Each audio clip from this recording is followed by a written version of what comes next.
Greetings, adventure. Welcome to D20 Academy podcast. I'm Shallow Kaneshiro, and this is episode 22, the Guildmaster's Guide to Ravnica Review, Part 1.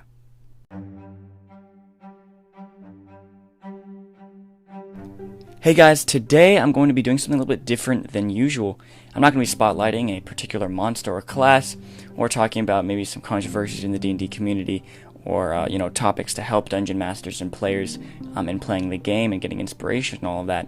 Instead, I'm going to actually be reviewing one of the Dungeons & Dragons official products, kind of going over the entire book, telling you guys kind of what it's all about, all the cool things about it, the good, the bad, what Wizards of the Coast did right, Wizards of the Coast did wrong, and if maybe this book is for you, or maybe not. So I'll just kind of be reviewing this book in particular, the Guildmaster's Guide to Ravnica. It's one of Wizards of the Coast products for D&D that they released recently, somewhat recently, and so I split into two parts. The first is kind of focused on an overview of the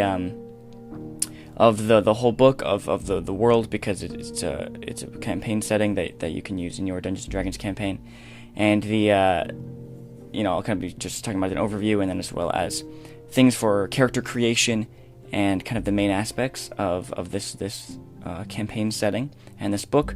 And then in the second part, next week, I'll be talking about things for the DMs, such as the details of like how the world works, how to run adventures in the world, as well as the bestiary in the back with all the different stats of all the different monsters and characters that populate this world. So without further ado, let's just get into it. So this book, The Guildmaster's Guide to Ravnica, is actually was released almost a year ago in November of 2018. So this review is a bit late. I've actually been wanting to do this for a very long time, ever since I started the podcast, but I haven't really found the perfect window in my schedule and such to be able to talk about it and review it. I think it's a really great product. I really like a lot of the things they have in here. So I've been wanting to review and talk about it on the podcast for a long time, and I think I finally found the time to do that. But yes, it's been out for almost a year now, but I did notice I didn't really get a lot of action, didn't really get a lot of coverage on the internet or kind of in the community, so I kind of wanted to bring it back out into the light, because I think, once again, it's a really, really cool product, it's a really cool book, and I think it deserves much more attention than it actually got, at least from what I was able to see. So, I mean, I love this book so much, actually, and I love what they did with this and with this world and this campaign setting, that I was convinced to do my next D&D campaign, actually, in the campaign setting of Ravnica, just because this book is so cool, and what it has to offer is super inspiring. So it made me change my plans for my next D&D campaign being about pirates and swashbuckling. I'm going to prolong that one for a while and instead do my next D&D campaign focused in Ravnica, just because the world is so cool, and I want to use all these cool new features and such that this book has. So Ravnica is a world originating from the famous trading card game Magic the Gathering. I assume have heard of Magic the Gathering. It's the most popular trading card game in the world. It's the original trading card game. Nowadays there's like Pokemon and Yu-Gi-Oh! And all of that, but Magic the Gathering, I think, is the biggest, most popular. There's still it's growing, actually, even to this day. The community is expanding. It is a really great game, actually. I play it. I'm not like a pro player or spend tons of time and money on it and stuff, but I do really like the game. I have a lot of friends who play it. I like going down to my local game store and going to the Magic events that they hold there every once in a while. When I have a window in my schedule. It's a really fun game. I really recommend getting into it. It really is a fantastic game with a really good team behind it. But actually, Wizards of the Coast, which, as you know, owns Dungeons & Dragons and has been producing all the material for the past, decade, 2 decades, they actually created Magic the Gathering. Wizards of the Coast created Magic the Gathering in 1993. And D&D was actually bought by Wizards of the Coast in 1997. And D&D and Magic the Gathering have kind of been Wizards of the Coast 2 like big franchises. Their main products that they've been selling for the past couple years, kind of the main things that they're focusing on. But if you're kind of unfamiliar with Magic the Gathering, or don't really have a lot of information on it or how it works, don't worry, I'm not going to spend this podcast episode talking about how to play the game or any of that. There's lots of good information on the internet if you want to get started with the game. Once again, I do recommend getting into it. It's fantastic. Just keep in mind you might get addicted and end up spending tons of money on it. But basically, in Magic the Gathering, in Magic, there is a new Magic set that is released every 3 or 4 months. That keeps the game kind of fresh and the rotation of cards efficient. A Magic set is essentially like a chunk of themed cards, a couple hundred or so, and they release a new Magic set about 4 a year. And then there's a couple other ones sprinkled in there that kind of have specific focuses for different Magic formats and such. I'm not going to talk about too much of Magic the Gathering, how it all works here. But essentially, with almost every new Magic set, it is focused on a new world or a plane. Now, the planes in the Magic the Gathering universe work differently than the planes in D&D and the multiverse and all of that. But essentially, there's like these different planes that very special characters can travel to, and the story spans over these different planes, and these special characters who are able to travel through planes called planeswalkers, and they go on adventures in these different worlds and stuff, and that's kind of what the story is built around. But each of these planes kind of has its own themes, is based on cultures and historical things from the past, and also like fantasy pop culture and sci-fi pop culture, and they're all really cool. All these different worlds, they're continually coming out with new ones, and they're all always really exciting and usually have a really well-defined theme and such. One of the fan favorite worlds of Magic the Gathering, though, one of these planes, which has is actually loved so much that it's been returned to 3 times in the game. New Magic sets have come out, and they've gone back to the Ravnica 3 times, Ravnica City of Guilds. And it's become such a favorite world, such a favorite plane in the Magic the Gathering community, that Wizards of the Coast, I guess, decided to create a book to be able to take the world and allow D&D campaigns to be able to be played in it. Which I really like because I love Magic the Gathering. I love the world of Ravnica. And also, the book was released around the time where they were just starting to release new sets, Magic sets in Ravnica, so that kind of timed up perfectly. So people who were playing Magic could maybe get into D&D. People who were playing D&D might actually get into Magic. I think it's a really good concept.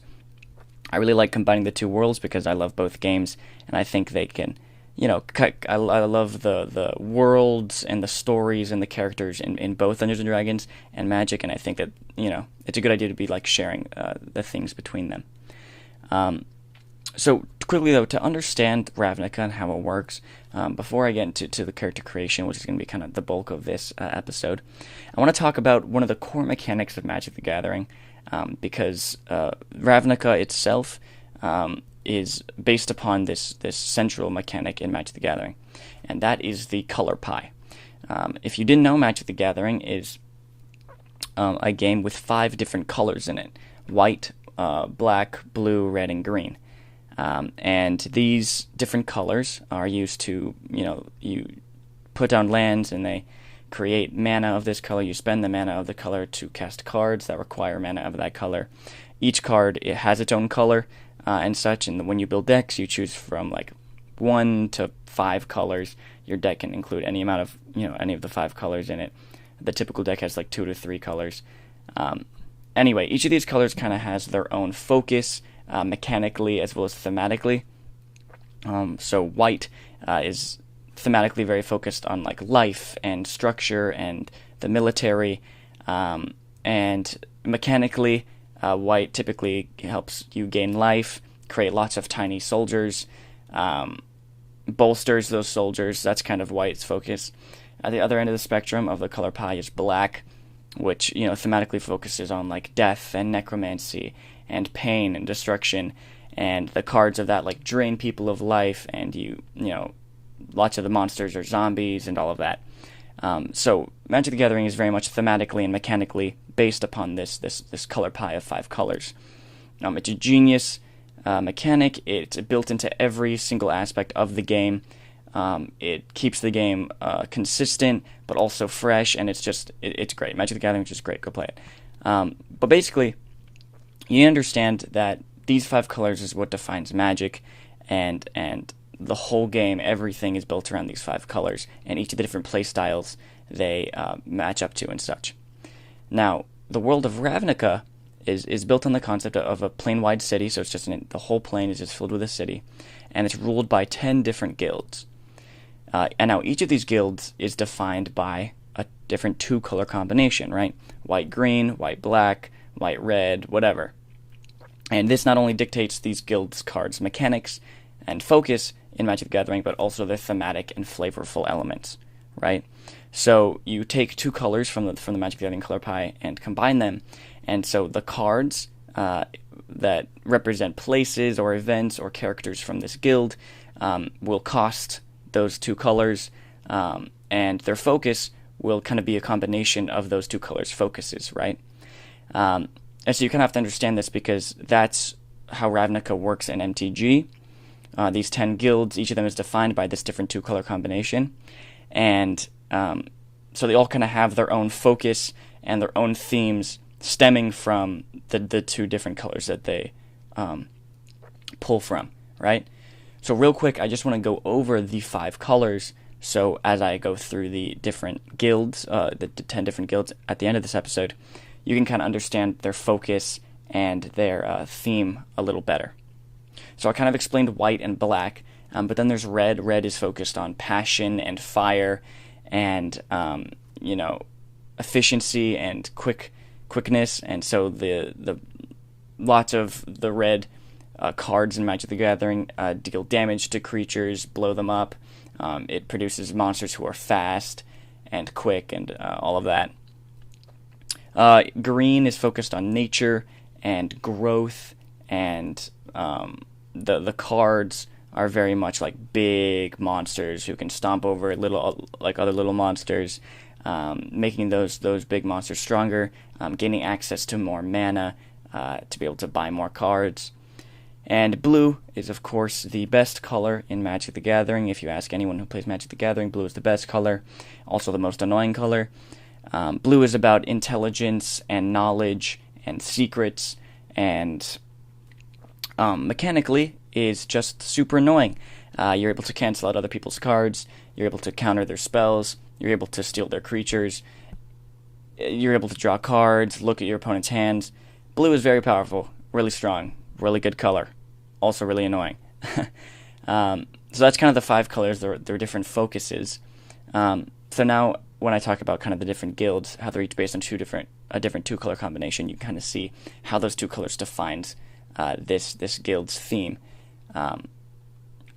So, like I said, Ravnica is a plane-wide city, so it's a massive city that spans the entire plane, which means that it's a little bit different than your regular D&D world, like the Forgotten Realms or Eberron or something where there's places of wilderness and there's forests and there's caverns and mountains and all these different kinds of biomes, right, that the party can adventure to and find treasure there and monsters. And then, every once in a while they'll come to a city or a town or a settlement. In Ravnica, the entire world is a city, and a also pretty advanced city. They don't have crazy electricity or super crazy technology like iPhones or whatever, but they do have magic, and they do have lots of efficient mechanical procedures bolstered by magic. They have airships, I believe. They have ways of plumbing and sending messages and kind of like vehicles and contraptions, and so it is a quite advanced society and city. Which means that there's not a lot of you won't stumble across a very poor tribal village or anything like that, because the entire thing is kind of covered. The entire world is covered in a city that is pretty advanced and technical. There is some aspects of nature though. Still, there are these underground oceans beneath the city. There is some nature preserves and forests that can be found throughout the city, and there are also areas where the city has collapsed or been overtaken by nature, kind of turning it into this kind of wild crazy wasteland. And basically, this world is ruled by 10 different guilds. They each have their own place in society. They each have their own different focuses, which I'll get into later. The guilds, in fact, are the best part about this campaign setting, the best part of this whole world. And how they built them and how they constructed them to work in a D&D setting is genius, and I love it. And wait till a little later in the episode when I start talking about it. But basically, these 10 guilds all have a tentative peace with each other. They're each led by different guild leaders. One's like a massive, all-knowing dragon. Another one is like a crazy sphinx. Another one is literally a demon, like a demon lord. Another one is a council of ghosts. Basically, they're all led by different guild leaders. They all have kind of tentative peace. There's still some, infighting, and there's still some brawls and such. But for the most part, they do have peace and not absolute chaos and war. And they all kind of have their own turfs and such. There's still lots of areas which are, the turf is not owned by any guild in particular. People from different guilds have to interact with people from other guilds every day, all the time, and such. And they may have their petty squabbles and whatever. But for the most part, there's a tentative peace, and that's because of something called the Guild Pact. The Guild Pact is kind of this magical contract that was written after this big war between all the guilds that kind of bound them into the tentative peace that they have. And so there can never be another kind of big war or big conflict between all 10 guilds. This contract, this Guild Pact, has taken different forms over history, but is currently in the Guild Pact is actually in the form of a person, a character named Jace Beleren. He's one of the iconic characters of Magic the Gathering. He's one of those special people, those planeswalkers who can travel between planes. He's actually called the Living Guild Pact. So as long as he lives, the guilds must abide by the contract and must abide by their tentative peace. But because he can travel planes and he has to save the world from lots of different threats with his friends, he's always he's not in Ravnica for very often. He's always traveling through other planes, going on his own ventures. And while he's away, the Guild Pact kind of begins to diminish, and the guilds can start to kind of vie for more power and start to get into bigger conflicts and such while he's away. And that's kind of the history that they provide within the book. And so by the time you're going to be playing your campaign, if you're basing everything off of where it kind of sets you in the history of Ravnica in the book, that's kind of the time that it's at. Jace is still alive. He's still traveling all around the plains. And while the Guild Pact is still in place, it's getting weaker and weaker as Jace travels more and more away from the city, away from the plane. And the guilds are beginning to get more and more hungry for power and such, and conflicts are beginning to rise. And that's kind of where you can start your campaign. I guess you could also go into different aspects, different places in the history of Ravnica, but because that information is a little harder to find and such, and if you're not a super big Magic the Gathering nerd and kind of understand the world of Ravnica and the iterations of its history throughout time, I'd suggest just going with the place in history of Ravnica that it provides you in the book. Okay, I'm going to talk about real quick playing a campaign in Ravnica. I've read through the book a couple times now. Once again, I really like it. I really like the world, but it is not, meant for every play group.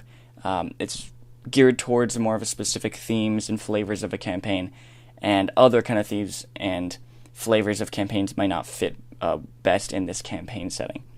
So I think Ravnica works best when the campaign is focused around intrigue, mystery, and politics.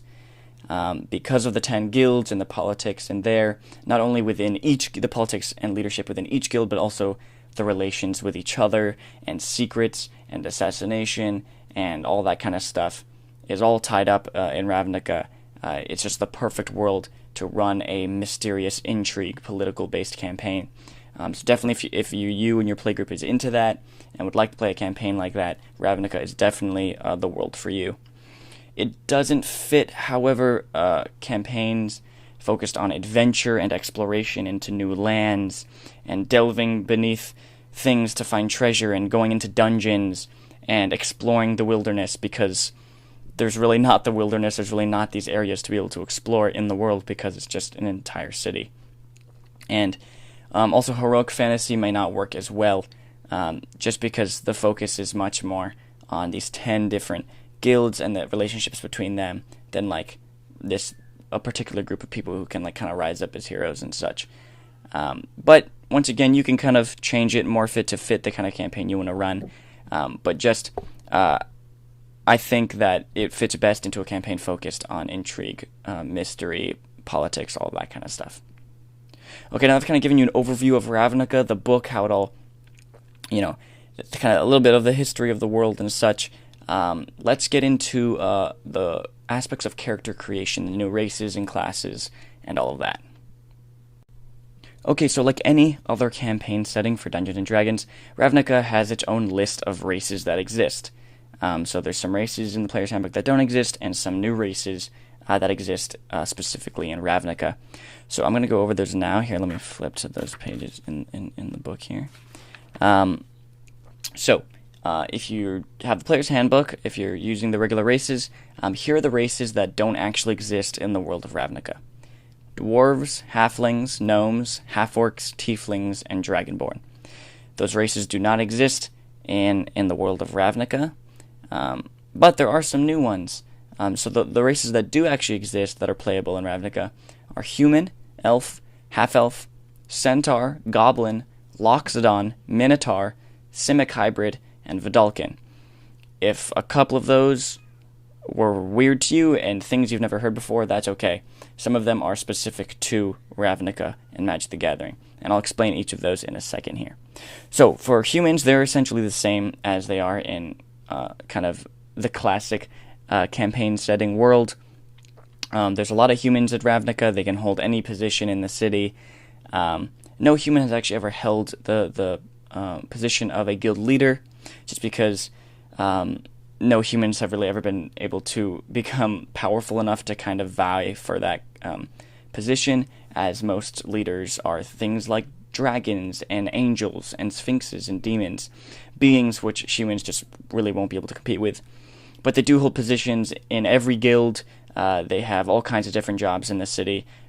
There's a variety of all kinds of humans. Kind of just the classic human in a D&D world. Elves are pretty similar to elves in kind of how they're described in the Player's Handbook in the Forgotten Realms. They still like nature and forests and stuff, but also understand civilization and are still, into magic and all of that. There are high elves and wood elves and dark elves, so the 3 sub-races of elf are still in this world. But there's just a couple differences explained in the book. For example, the dark elves, actually, they look a little different, and they're called something different.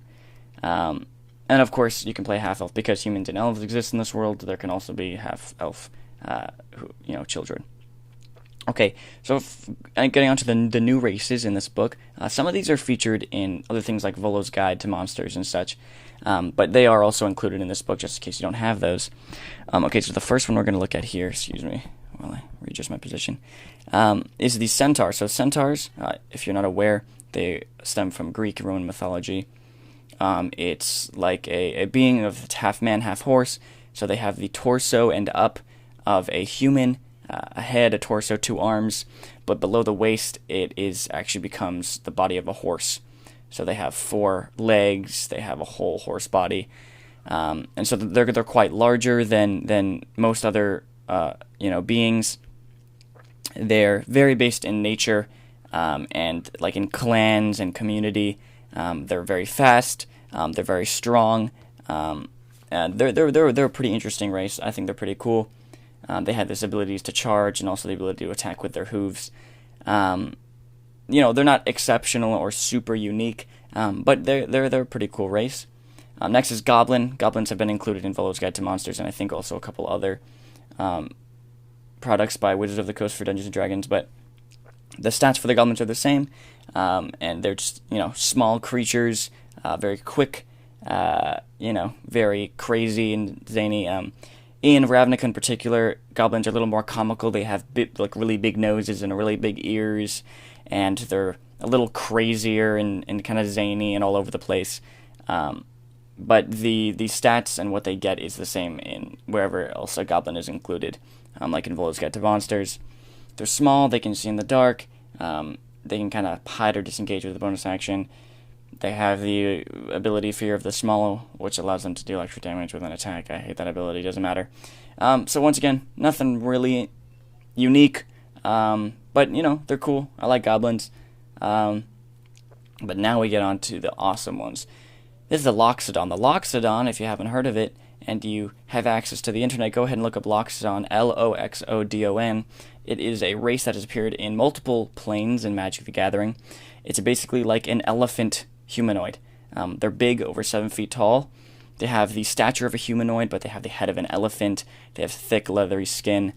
And they're just like nice, chill guys. They love nature and religion, and they're very peaceful and tranquil and strong. Very loyal, powerful. I think they're really cool. It's a really interesting, cool race. Their abilities are not super amazing. They do get a kind of a bonus to their AC when they're not wearing armor, just because of their thick skin. But what is cool is they get a trunk, and they can use that trunk to do simple things like hold a torch or open a door, or you kind of hold another object, which I think is a little cool. Maybe might not have some super big repercussions in like combat and such, but I think is a cool little thing to have a trunk which can do some small activities for you. And another creature similar to a Loxodon is a Minotaur, which also stems from Greek mythology, which is like a bull human. So they have the stature of a humanoid, but they're covered in fur. They have a bull's head with horns.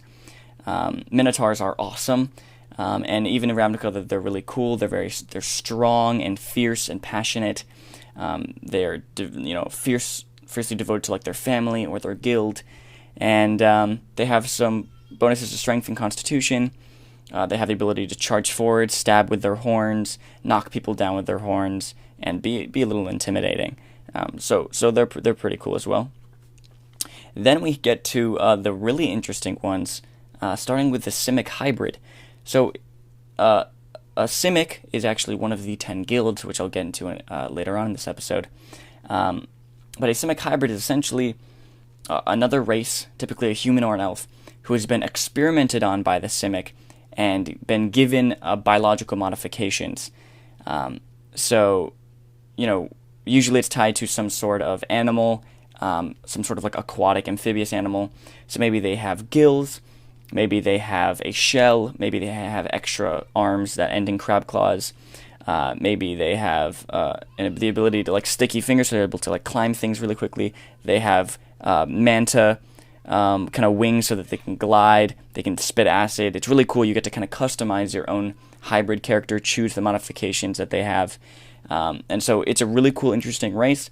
I wouldn't say it's super powerful or super strong, but it's unique and really interesting. And then the final race that you can play is Vidalcan. Vidalcans have also appeared a couple times in different magic planes, in different magic worlds. They kind of just look like humans, but they're blue-skinned. They have kind of more squashed noses, kind of bigger eyes. They're very intellectual people. They use logic and reasoning. They don't have a lot of like raw emotion or compassion or sympathy. They're pretty interesting. They have bonuses to intelligence and wisdom, and proficiency in some of the things like history or medicine. They are also partially amphibious, so they can breathe water for about an hour. One thing to note is they have an ability that gives them an advantage on all intelligence, wisdom, and charisma saving throws, which I think is pretty powerful. If you've played D&D at all, you know that people are making wisdom saving throws all the time. There's tons of different features and abilities that force another character to make a wisdom saving throw to resist an effect. And getting an advantage on all wisdom saving throws at level 1, I think is very strong and quite powerful, and is also helpful even in the rare cases when you're making intelligent and charisma saving throws. So I think Vidalcans are also pretty powerful, also a pretty cool, interesting race. Okay, now that we've kind of looked at those, let's get into the kind of how the classes fit into Ravnica, as well as 2 new subclasses included in this book. Okay, so what's really cool actually in this book is that it explains how each class fits into the world, what characters of that class and those subclasses, how they might fit into the different guilds, what their position in those guilds may be. I really like it. It gives you an explanation of all these different classes and how playing one would affect the world and where they fit in this campaign setting, which I think is really helpful and really cool. And also they have lists of how each subclass, what guilds they fit best with, which I also really like a lot. So they have all that information in the book. I'm not going to read any of it right now. If you get the book yourself, you can look into that. But all the classes fit good into the world. All the classes are fine. I think things like Ranger or Druid, things a little more nature focused, may seem a little out of place in Ravnica just because it's like basically covered in cities. But there are places of like nature and forests and such. And like nature reserves and oceans underneath the ground that, you could still kind of pull from and such, but it's much more focused on the city. But yeah, rangers and druids and other nature things, they fit into the world well enough, and they can work. It's just maybe not a super perfectly thematic fit to the setting, but I think it works fine. Okay, so it includes 2 new subclasses, as I explained. One of them is a cleric domain called the Order domain, because clerics need more subclasses. They don't have enough already. And this domain, it kind of just talks about discipline and, being able to restrain others and keep order and lawfulness. It fits into a couple different guilds, which I'll talk about in a second here. But just kind of going over the domain itself, it's cool. It gives you access to some really cool spells. It starts pretty focused and consistent in the first few levels with the abilities you get, but it gets really all over the place in the later levels. It kind of loses its focus and consistency of what it's supposed to be. It's weird. It's kind of all over the place. Is it powerful? I guess so. It's fine. I don't know. It's not super crazy, and I don't really like how the consistency and focus kind of deteriorates for the other features at the higher levels. It just doesn't really start to make sense at all. But it's fine. It's cool, and I think it works pretty well for a couple of the guilds. If you're playing with those guilds. The second subclass they added is a new druid subclass called Circle of Spores, which is focused on obviously spores and fungi and kind of that side of nature and the cycle of life and all of that. It really only fits into one guild in Ravnica, which is a little disappointing that they didn't create a subclass that is maybe a little more general and can fit to other characters, or maybe even more subclasses. The book only includes 2 new subclasses, and the second one of the 2 is super focused to a certain guild, which I don't really like. I wish they had either added more subclasses or generalized the subclasses more so they can fit into a couple different guilds. But anyway, the circle itself is fine. At least it stays consistent and in thematic, unlike the Order domain. It's not very powerful, but it's cool. It stays thematic, and it's cool. You can emit spores from your body. You kind of have mushrooms and fungi growing on you and giving you features as it grows across your body. You can send fungal infestations, spread spores. It's pretty cool. Thematically I think it's pretty interesting, and I think it's a really cool aesthetic, but not super unique or powerful. And I don't really like how it is super focused on a certain guild. So the book actually provides a really good section on party and party balance in regards to the guilds and the classes. It talks about how characters of different guilds might become a party, how it might work with people of different guilds in a party, how they might relate to each other and connect, and the adventures they might go on. It also has something that I think is a really cool addition. It's a small addition, but I think it's a really cool addition. These kind of themed parties. So it has a classic party, a law and order party, a mad science party, a nature party, a couple different party things, concepts, themed parties. And within each one, they have a list of what class and guild combination you might see in there. So like in the Law and Order party, you're probably going to see an Azorius wizard, or a Boros fighter, or whatever. If Azorius and Boros, all these guild words I'll get into a second. But I do like this. These themed parties kind of helps people build a party together. You don't need to use this or base your party off of this or anything. But I think it's a pretty cool little addition that can kind of help people out. Definitely new players who maybe don't fully understand party balance yet, how it all works, and also if they don't really understand the world and the guilds very much. Okay, now let's get into the guilds. This is the best part of the entire book. This is the coolest thing that they added in this book. I'm super excited to talk about the guilds, so let's just get right into it. So guilds, once again, there are 10 guilds in Ravnica, and when you build your character, you want to choose one of these 10 guilds to be kind of your character's starting guild. Now, what's really cool about these guilds is they add so much. They give you access to new spells if you're a spellcaster. They have tables that you can roll on or choose from for contacts you may know inside and outside your own guild. There's systems for gaining renown in the guild and then gaining different ranks, like named ranks in the guild, and when you reach a new rank, you will unlock a new, maybe you get access to new items, new areas of influence within your guild. You get access to minions, pets. It's really cool. The book provides tons of information and examples of how characters might act, look like, or who they might know, depending on which guild you choose. They have example, ideal, bond, flaws, personality traits for each guild, a new background option for each guild, suggested alignments, races, and classes for each guild. There's even a small bullet point list of things that kind of the guilds focus on, that players looking for those things might find attractive, just to kind of help some new players figure out which guilds they might want to play based on their play style and such. Also, each of the guilds' views on every single other guild. It's the beefiest part of the book. It's just the best thing ever, and I encourage you as a player to read through the entire, the whole chapter, read through all the guilds, so you can, make a decision based on which one you like. Also getting to get familiar with each of the guilds. They're all really cool. They're all really interesting in their own way. They all fit kind of different kinds of players and player types. It's just really the best thing ever. But what makes it so cool is essentially it gives players a third option in character creation. Now, in Dungeons & Dragons, it's one of the most iconic, classic things is you choose a race and a class, right? When you start off, you choose your starting race and your starting class, and this defines your character's kind of abilities, their focuses in combat, their focuses outside of combat, their strengths and weaknesses. All of that is based on your race and your class. But this book provides a third aspect for your character, and that is their guild.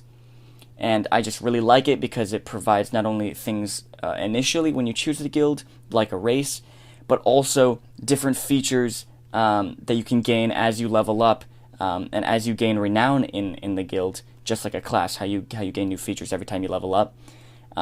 It's just a really, really cool aspect for people who've been playing Dungeons & Dragons for a long time and are getting a little bored of the same races and the same classes. Getting access to this third option changes things dramatically. It really freshens up and revitalizes the game and can really bring people's interest back into the game because now they have a third aspect from which they can choose from. I just really like what they did with the guilds here. If you can't tell, I really enjoy everything that they have in this book about the guilds and how the guilds work and fitting it into your D&D campaign and building a character based on each guild. It's really well done, and I commend the people at Wizards of the Coast for such a great job because I think this is just a really cool aspect and definitely the highlight of this book and one of the main reasons you should play your campaign in Ravnica. Also, just a quick note, you can be guildless, so you're not actually attributed to any guild if you want. Personally, I think that's dumb. If you are guildless, you don't get any of the things, access to anything from any of the guilds, access to new spells or backgrounds or anything. And you can, it's fine, I guess, if your character's backstory and stuff is based around being guildless. Maybe eventually you will choose a guild. Whatever, I just think it's not super fun because just choosing a guild is so much fun and you get so much from it. And so I encourage everyone to play a guild, choose a guild and play that guild, just because it's such a cool aspect of the world and of the game. But you can go guildless if you want. Also, you can like change guilds, but it's a pretty long, laborious process. You can read all about that in the book. I'm not gonna get into all the nitty gritty here. But anyway, yeah. So once again, I think anyone playing a character should read through all the guilds, get familiar with all the guilds, and then find the one that best suits them. Be warned, though, all the guilds are really cool, and it may be difficult to kind of settle on a single one, because they all have really cool themes and focuses, and are really inspiring. The book also has great art, mostly because they pull a lot of the art from the Magic the Gathering Ravnica sets, and Magic the Gathering has some of the best art in existence, so the art is really evocative and really inspiring in this book. But also all the descriptions and all that stuff within the guilds are really cool. It's really easy to get tons of ideas for tons of different characters within the city of Ravnica when you read through the chapter based on all the guilds. So if you're a player, read through all of them, find the one that you think suits your character best. It's just, I love the guild system, it's so cool. But also I think DMs should also read through every guild, just because the 10 guilds and the relationships with each other is very important to the world. It's kind of what the whole thing is built on. And so the DM needs to be very familiar with all 10 guilds and the relationships with each other and how they fit into the world. Okay, so that's kind of an overview of how the guilds work, and now let's get into each individual guild. I'm not going to get into the nitty-gritty, all the rules, all that kind of stuff, all the spells you get access to, but I want to briefly describe each one and what kind of play style and such it fits. Also, like the rank and renown system for each one. They're all really cool and really interesting, so let's just get on to that before we close up this episode. Okay, so starting off in alphabetical order, we have the Azorius Senate. The Azorius Senate is based off of blue and white in Magic the Gathering of the 5 colors. They are the blue and white guild, and they are kind of the legislators, rulers, judges of the city. They make the laws, they enforce the laws. They're not like the overarching leaders. Power is split between the 10 guilds, but they do probably, of all of the guilds, have the most power and jurisdiction and authority. They have these 3 different columns, which are similar to the 3 columns of the the American government, right? Like the executive branch and the judicial branch and legislative branch. And they are focused mostly on lawfulness. So if you're playing a character of the Azorius Senate, most likely your alignment will be lawful, and it will probably also be neutral, so maybe lawful neutral. But you can also be lawful good, lawful evil. But for the most part, Azorius is based around lawfulness and order and structure. Playing a character in the Azorius Senate, you might be some kind of a member of the police force, maybe. You may be because the police force has all kinds of people, soldiers or like fighters who are able to arrest, but then also like mages who can confine people, and the clerics of the order domain, the subclass in this book, would also fit good into here, with abilities to be able to like charm people and such, to get them under your control, to get them arrested or whatever. And then there's also a really cool aspect, a really cool character type in the Azorius Senate, which are precognitive mages, which essentially spellcasters who like glimpse the future, and so they see crimes before they happen, so they can arrest the perpetrators. And so if you're like a wizard of the school of divination or like a cleric of the knowledge domain, you might be like a precog mage, which I think is really cool. You could also be like a diplomat or an orator for the Senate, if you're more of kind of like a bard or kind of a charismatic character. And the rank system and renown system. By the way, if you're not sure what renown is and how it works, it's kind of detailed in the Dungeon Master's Guide. Basically, it's an optional ruling in your D&D campaign. If you have like guilds, or you have like different organizations, or like thieves guilds or cities, you can have players track their renown with each organization. Basically, when they do things that aid that organization, they complete missions for that organization, they can gain renown within that organization. And when they reach certain levels of renown, they may gain a new title, they may gain more influence, may gain access to more things. And so depending on which world you play in, you can use renown. For more information on how to use that in your own campaign, you can read about it in the Dungeon Master's Guide. But I would highly suggest using Renown in Ravnica, and they kind of detail how to use Renown in Ravnica, because for each guild you track your Renown, for each guild completing missions for each of the guilds and such, and when you reach a certain amount of Renown in your guild, you can reach different ranks, and these ranks allow you to gain, once again, access to certain things. In the Azorius Senate, it's very structured. The rank and Renown system is very structured. There's really cool bonuses and upgrades for each rank you can get. You can get access to some soldiers and law mages that eventually will act beneath you. You can get access to more influence and power within the Senate. It's really cool. The system for Renown and rank within the Azorius Senate is pretty structured and pretty interesting. Okay, now let's get on to the Boros. The Boros Legion is the second guild, and they're kind of the military. They fight for the common good. They're very passionate, zealous, and they're also ruled by an angel, and there's some angels in their ranks, so that's pretty cool. They are usually good aligned, sometimes lawful aligned as well, but they can be chaotic good or neutral good. But for the most part, they will be good. They focus on doing what's right and protecting the innocent and such. So they're kind of like the valiant knights in shining armor, and they fight for justice. And the only thing is, like, maybe their zealousness and passion can kind of get a little too crazy, and that's when the Azorius Senate has to step in and make sure they keep order.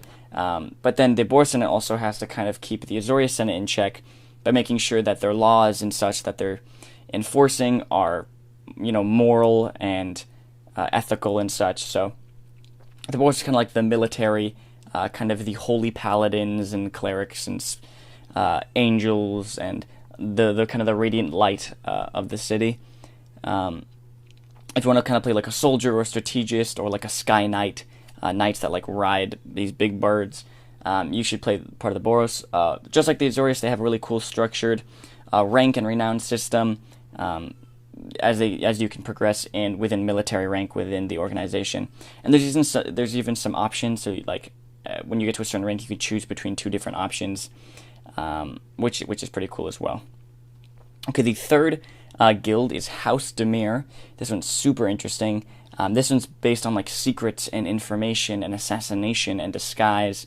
Their alignment is mostly neutral, but there's also pretty common for a Demir agent to be evil. So they're all about intrigue, deception, subterfuge. They deal a lot in information and secrets. There's even a cool new spell, cantrip, called Encode Thoughts, where you can essentially steal the thoughts, the memory of another person, and then like hold it in a tangible like string and transport that to another person so they can decode it and gain that knowledge. It's really cool. If you want to play like an infiltrator, a thief, an assassin, a spy, House Demir is for you. The ranks renown system is pretty cool in the House Demir as well. It's just the bonuses are not as tangible and obvious like some of the other guilds, which just give you like minions or a mount or items.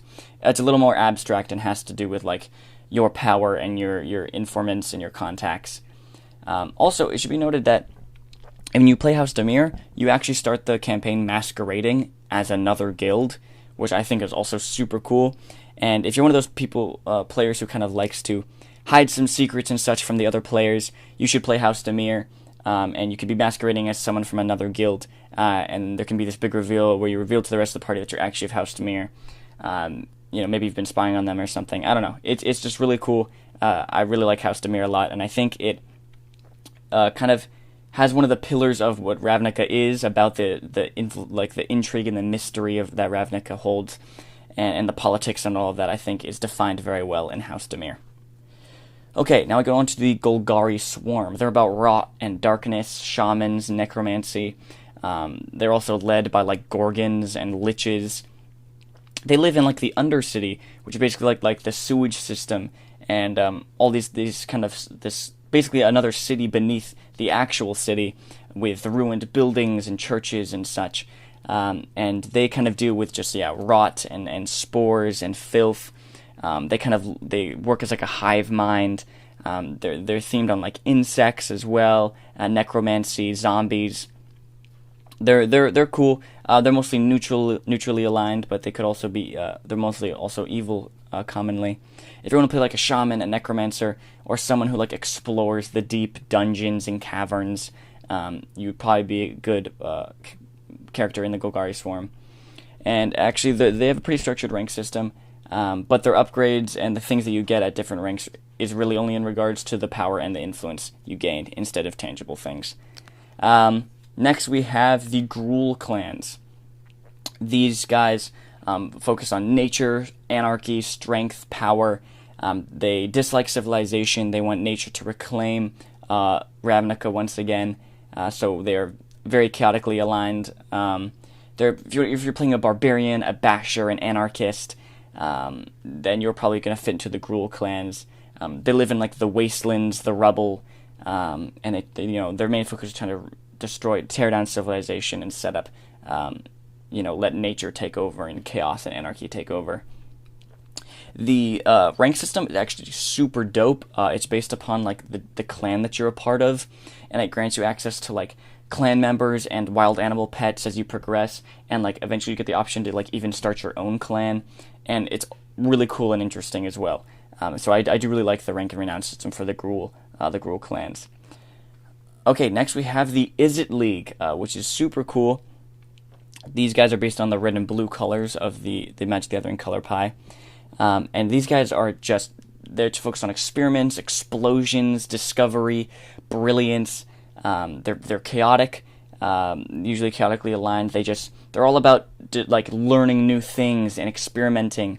And there's it's kind of a wacky kind of zany guild with lots of like goblins and contraptions and explosions and potions, and it's a pretty fun one. They like focus on steam power and flamethrowers and stuff. If you want to play like a scientist, an inventor, an alchemist, a wizard, especially someone like a goblin or like a brilliant Vidalkin, you could fit into the Izzet League. I think they're really cool. The rank system is okay, and it grants you, though, at some certain levels, it grants you some cool items, like aforementioned flamethrowers, and also like machines to allow you to like help control your spell casting. Okay, after the Izzet League, we have in my opinion, the best guild, and it's the Orzhov Syndicate. They're the black and white colored guild. They are three things at once. They are a bank, a church, and a mafia, and they deal with debts and undeath, kind of in the form of like spirits and ghosts. They are lawful, mostly, commonly evil aligned. They're kind of corrupt, priests and bosses, enforcers. Their ranks are made up of ghosts and vampires. They're just like these goth characters who run basically a church, which is actually a front for a bank where they deal with debts and tithes and corruption, and that's also just kind of a front for a mafia. They're really just a big gang family, and they try to gain control over the citizens using their enforcers and donating money and then taking in that debt later on. And it's ruled actually by a council of ghosts. And a kind of a theme that's really cool in the Orzhov is that, like, if you owe a debt to an Orzhov, to the Orzhov Syndicate, which basically everyone eventually ends up in some sort of debt to the Orzhov, and it's very hard to get out of it. Even after you die, you are turned into a ghost, and you have to keep on paying off that debt till the Orzhov, till they finally let you go, pass into, after death. So I think the Orzhov are really cool. The theme is awesome. I just think they're a really cool, interesting guild, and if I was to be a character in a Ravnica campaign, I'd definitely play a character of the Orzhov Syndicate. I love them so much. Okay, but I'm biased, so you look through them, you find the ones that you want. The rank system is really cool. I really like it as well, also for the Orzhov Syndicate. It grants you some soldiers and priests and thralls at your disposal, which is pretty cool as you rank up. Okay, we're almost done here. Next we have the Cult of Rakdos, which are also really cool. They're basically just a big, yes, they're a cult, but they're just like a big carnival. They focus in pain and pleasure and thrill, blood, fire. Just look up the Rakdos on the internet, or if you look through the book, all the different art pieces are very evocative and inspiring. You'll quickly understand the concept of the Rakdos. They're just, excuse me, acrobats and fire dancers and little demons and spikes and chains and crazy performances that enthrall audiences with gore and, fantastical spectacle. It is a cult also because it's a cult basically for the guild leader, a guy named Rakdos. He's a big demon, and everyone's just trying to prove themselves to appease him and to please him in their performances. If you want to play, they're very chaotic, mostly evil as well. If you want to play an acrobat, a performer, a ringmaster, a torturer, Rakdos is for you. Just look up the images of some of the card art for Rakdos. Some that are in the book as well. They're super cool. A really, really cool, unique guild. The rank system is also pretty cool, and eventually it kind of gives you your own show. You can become kind of like your ringmaster of your own show with your own performers and your own crew, which I think is really cool. Okay, we got 2 more to go. We got next the Selesnya Conclave. They're focused on growth and faith and community and nature. They're the green-white colored guild. They're usually good, often neutral, and they kind of have these different what are they called? Not clans, I guess conclaves, where they kind of house around a tree. And they that community kind of fosters that tree, and each of the trees also has their own dryad, this kind of nature spirit that runs that little conclave. They're very religious and faithful, but they're also paranoid of all the other guilds, and they're scared that everyone's gonna eventually try to band up against them and kill them. So they're also at the same time building up a big military. They raise lots of people as soldiers within the guild. But they have pet wolves, and they can ride wolves, and they can animate trees into fighters, and they focus on peace and tranquility and community. They're a pretty interesting guild. They're also really cool. And last up we have the Simic Combine. I did mention Simic before because one of the races you can play is a Simic hybrid. Basically Simic is they focus on experimentation, biology, progress, perfection. They're usually neutrally aligned. If you want to play a scientist, a guardian, a sage, then that the Simic Combine is for you. They're kind of aquatic themed. They kind of rule over the underground oceans. They're really interested in fish and amphibians and animals and creatures. They experiment on people, and they're the ones who make the hybrids. They, graft body parts and things onto other people to modify them. They're a little kind of creepy and maybe a little unethical, but they care about progressing humanity. Well, not humanity, but because not everyone's a human, but kind of progressing biology and kind of perfecting humanoids and such. They're really cool, and they have a really cool rank system. It grants you access to beasts and agents.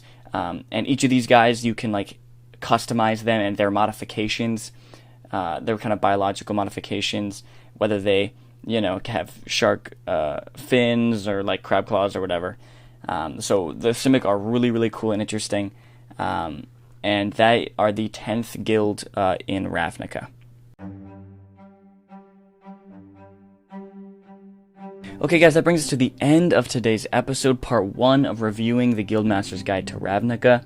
I have so much more to talk about. There's still so much more that this book has to offer, so look out next week for part 2 of this review, as I continue talking about the things, kind of focusing on things that might help out dungeon masters and such.